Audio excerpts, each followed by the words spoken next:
What do you mean they didn't have a navy? What about planetary defense? Lieutenant Justa looked at his fellow officers as they sat in the bridge officers' mess hall of the supercarrier SS Ugosha of the Bernarda Empire. Lieutenant Hartil grinned, his black-fanged teeth contrasting the bright red scaled skin. Only missiles, cannons, and escape ships. Oh, and some warning being broadcasted. These were mostly warnings that vengeance would come if we continued the attack. I can't believe you slept through the whole attack. Look, I have the evening duty. This is my breakfast and your dinner. I didn't expect the attack to be over so swiftly. I guess my job will be monitoring the shields of the dropships when I get up there. He yawned as he continued to eat as Lieutenant Shin Til sat down. She was excited as well. Her bright green scales and yellow eyes glowed.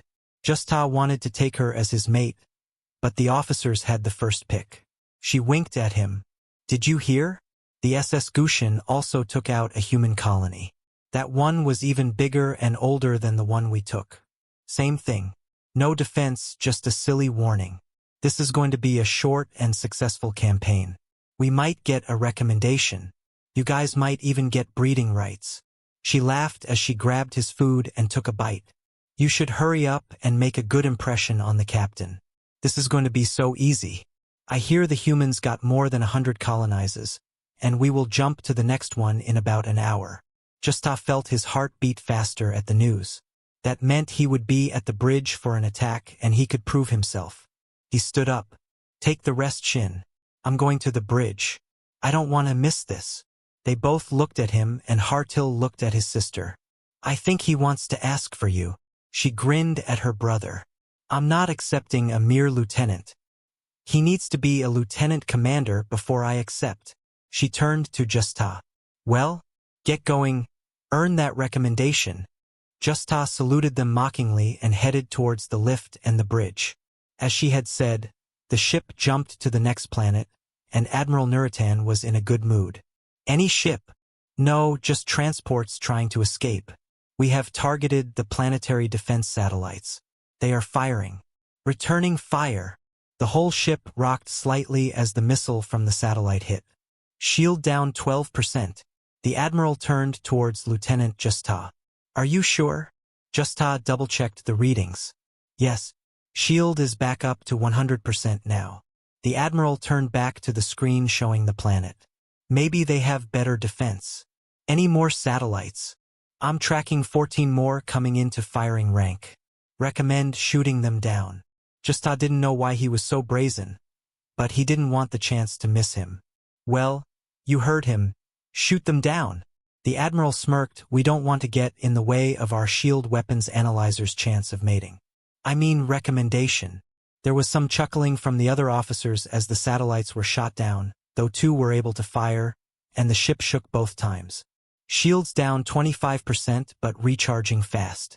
The plasma fired seems to be specifically aimed at damaging our shield frequency. Recommend changing frequency. You heard the lover boy. Change it and let a frigate take the hit if they fire again. I want to see if he is right. Justa had to concentrate on focusing on the job. Why was the Admiral so happy to help him get a recommendation? He shook the thought out of his head and focused on his screens. A frigate moved closer to the planet and was immediately but a cannon. With the adjusted frequency, its shield only dropped 5% and moved out of the satellite's range. However, the satellite started to follow, and a new shot was fired. The frigate shield dropped 15%. They adjusted to the frequency. Shoot down that satellite and have the shield fluctuate at random frequency. These are much more advanced than what was reported during the last attack. After he spoke the words, he realized he had just given the Admiral a command and he looked nervously up. The Admiral simply forwarded his suggestions as orders with a smile on his face. And soon, all the satellites were shot down, and the planetary bombardment could start. Justa observed as the planeside defense cannons were destroyed and the landing force was launched. The humans seemed to surrender immediately as the soldiers landed. It was strange. He looked over at the radar operator. Any ships incoming for their defense? The radar operator just shook his head. In fact, the only officer who seemed to have anything to do was the communication officer. He appeared to be listening to something and smirking. Lieutenant Lartour, what's so funny? The LT turned to him and turned on the sound. In perfect Sadasa, a voice was repeating in a loop. This is the Human Defense Force. We have recorded that you have attacked our colony Janus 5. Stop the attack immediately, retreat to your own space, and await our representatives to determine your punishment. We are not responsible for your damages if you do not heed this warning. All the officers looked at the communication officers and then started laughing. Who do they think they are? They don't even have ships to respond with.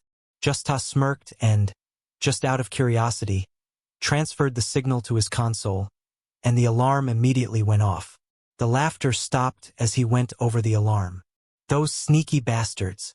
It's more than just a signal. Lock it out. Lieutenant Lartour immediately closed the signal as they all looked at him. The Admiral came over. So what is it? What alarm went off? He quickly scanned through the security report. There is a program inside the message. They just downloaded our schematics and the whole memory bank. They used our own transmission system to send it to these coordinates in sublight. That might be where their ships are.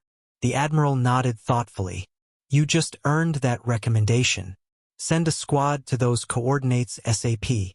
Justa continued to work. These humans were intriguing. They had sacrificed several colonies for this intel. He started reviewing the war reports, finding several instances where intel had been stolen. Not only military intel but civilian star maps, media gossip. The last 50 years of the regular news reports. The humans were studying them. He barely noticed his shift was over as he transferred everything to his pad and walked towards his mess hall for dinner. Shintil grabbed the pad from him and sat down on his lap. Congratulations on your promotion. Have you been thinking about choosing a mate yet? I know a lieutenant that is interested. She broke him out of the spell, and he looked up at her beautiful face and her lovely yellow eyes. What? Promotion? What are you talking about? She laughed, picked up the pad, and changed to the intern message board where the new promotions were posted. He was no longer Lieutenant Justa but Lieutenant Commander Justa. Look here, silly. Then she saluted him. Lieutenant Commandé Juta. I'm at your command. He looked at her. She should be on duty now. But she didn't seem to worry about not being at her station. Did you have anything to do with this? She shook her head innocently. No, I did not tell my grandfather about you. Your grandfather is the second in command. If you didn't tell him, then I'm pretty sure he did not tell the Admiral. You sneaky little lovebird. You know that if I claim you, we will both be sent home for 3 years before we can be deployed again. She laughed. Wow. 3 years on homeworld with you working in the administration of a research academy while we breed for a year.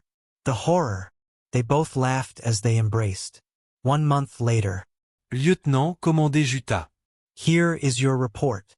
The aide handed him the crystal and left his office. He sat back and looked at the memory crystal. He dreaded what was on it. It was all their intelligence on the humans from the other alien nations. He input the crystal and immediately several files popped up.